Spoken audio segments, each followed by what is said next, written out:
I'm Joey Antonelli, and I have a pretty insane video for you today. Now, instead of my normal fishing or spearfishing adventures, I'm gonna cover a story of something that's been going on for the last month and even longer, but more importantly, the timeline leading up to the horrific event that happened yesterday, October 27th, 2025. Now, I'm talking about none other than Crocodile number 40, the American crocodile known as Coco the croc, which has been frequenting the Space Coast for the last several years, took it to another level yesterday.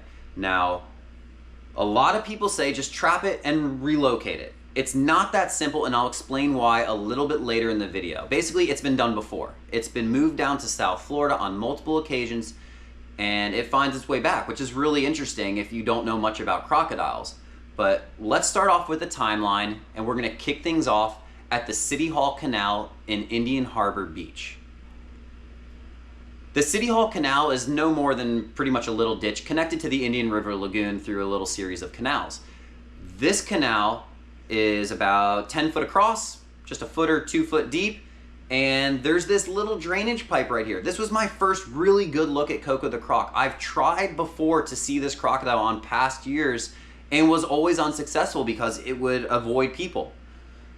But that's not the case anymore. It did not care I was there. I've heard from multiple people that it actually moves towards the sound of voice or the sound of people moving around. And it went into this white pipe. He's going to Gleason.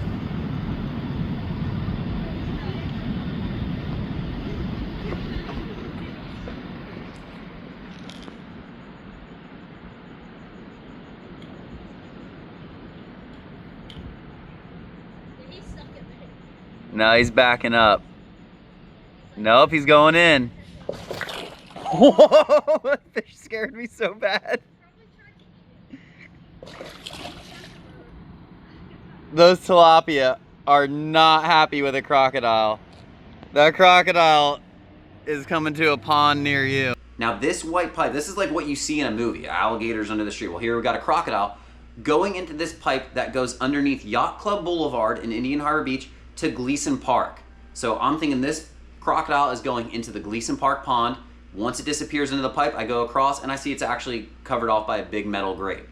Could it get through? I don't know, but it didn't get through. I went back, I saw it back its way out of the canal, and it kind of hung in that area for a little while. For the next several days, there was pictures and videos of it, and this was on September 10th, 2025.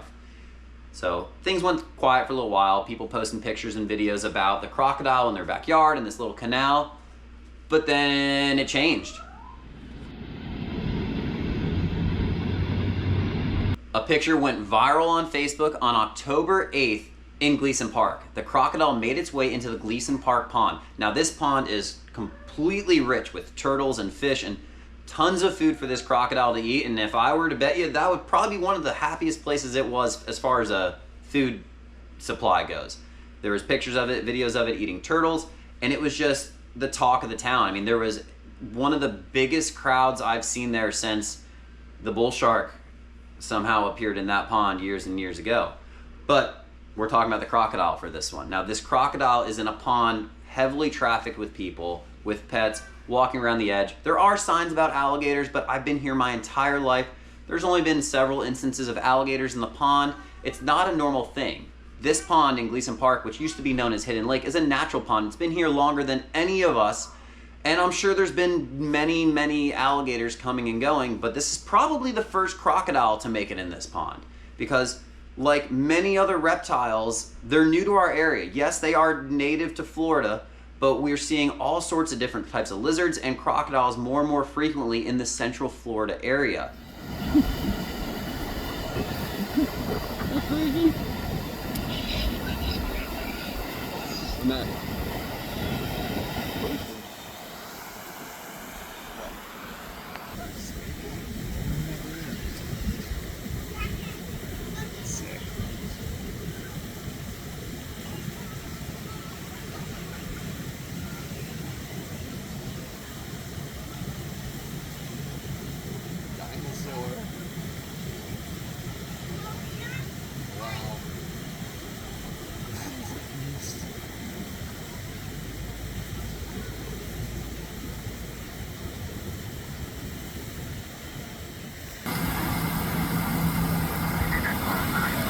Oh yeah, you're spot on. Mr. Joey Antonelli.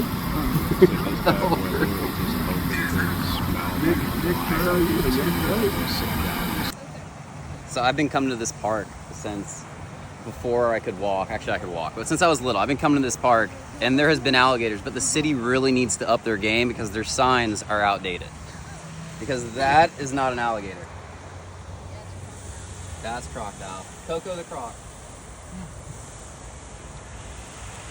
As the crocodile drew the attention of many people throughout the day, eventually as evening would come, the FWC, the Indian Harbor Beach Police Department, and a trapper showed up, appearing to be relocating the crocodile. Now, these are kind of iffy, touchy situations because they're a heavily protected species. Regulations are super tight. I don't know what kind of hoops these people need to jump through, but they're doing their job. The cops, the FWC, the trapper, they're all doing their job perfectly. If you have problems with the way it's being handled, it's not the guys out on the street making those decisions. Those guys are doing a great job, and I can't stress that enough. So I did get confirmation that from FWC that the crocodile was trapped and relocated to an undisclosed location. Now that is on October 8th. Now less than 24 hours later, October 9th, just over 4 miles away driving, is the Berkeley Canal in Satellite Beach, Florida. The crocodile was spotted in a ditch just off the Berkeley Canal. Now the Berkeley Canal might sound familiar, and that's because this crocodile is no stranger to that canal. Crocodiles have such an advanced homing instinct that they can get to where they want to go even when trapped and relocated miles and miles and miles and miles away, even dozens or 50, or I've heard different reports that it was moved to Fort Pierce, that it was moved to the Keys. It doesn't matter. It was moved far. It was moved a lot further than you'd be able to find your way back from. But they will find their way back every single time if they want to. Over the next several days, Coco, the croc, was spotted all around the surrounding areas, from the Berkeley Canal to the Moorings Canal to the Grand Canal, which used to be known as the Ski Canal, and it was making its way around social media.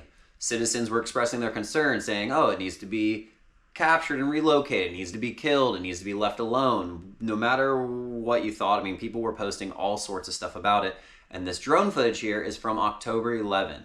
So everything was fairly calm, just some sightings, some pictures, more like a human interest piece, I guess you would call it.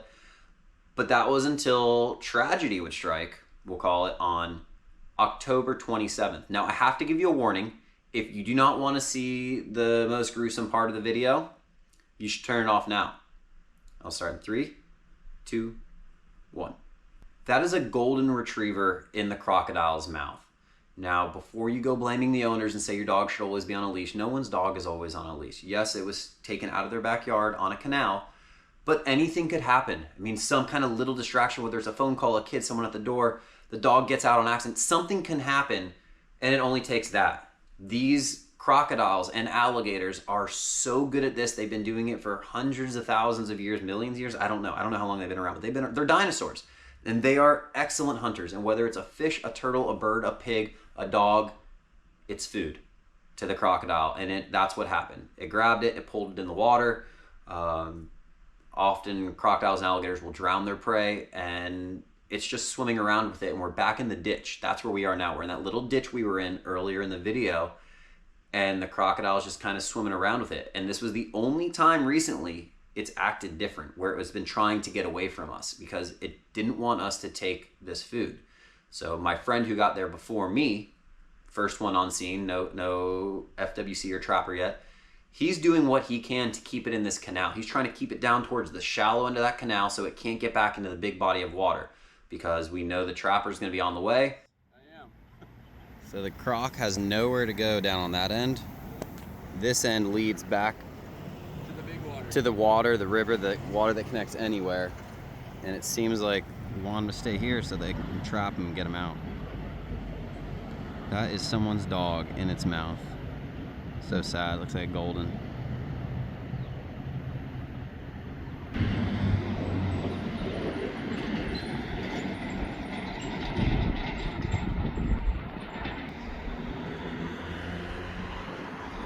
Ryan.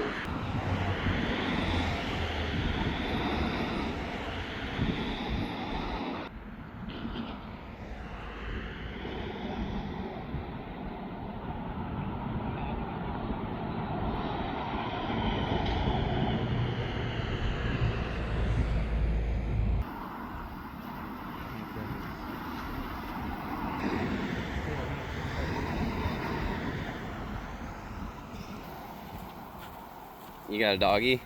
They showed up. The trapper again, FWC again, phenomenal job. They were super professional. They did a great job getting this crocodile, getting it out of the water, and this was going to seal the fate for Coco the croc. Now, the dog was recovered, obviously not saved, but it was recovered because of the way that crocodiles eat their food. With larger prey, they're not going to eat it real big in a bite, usually right there. They will sometimes even stash it or just hang on to it for a while until they can get it to the point where they can eat it. But that's not what we're talking about now. We're talking about what's going on with Coco the croc. The dog was returned, the dog was buried. Coco the croc is not going to be a problem for anyone in the city anymore. So everyone that wanted the crocodile to be removed, relocated, that's going to kind of happen. The crocodile was relocated to permanent captivity. So it will not be finding its way back. And thus ends the story of Coco the croc. So very different style video on my channel, like I said in the very beginning, but I was incredibly interested in it.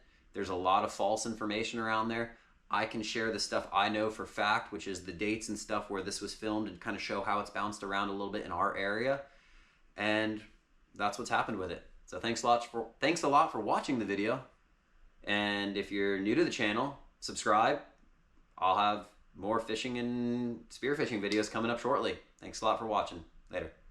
Oh, that's him.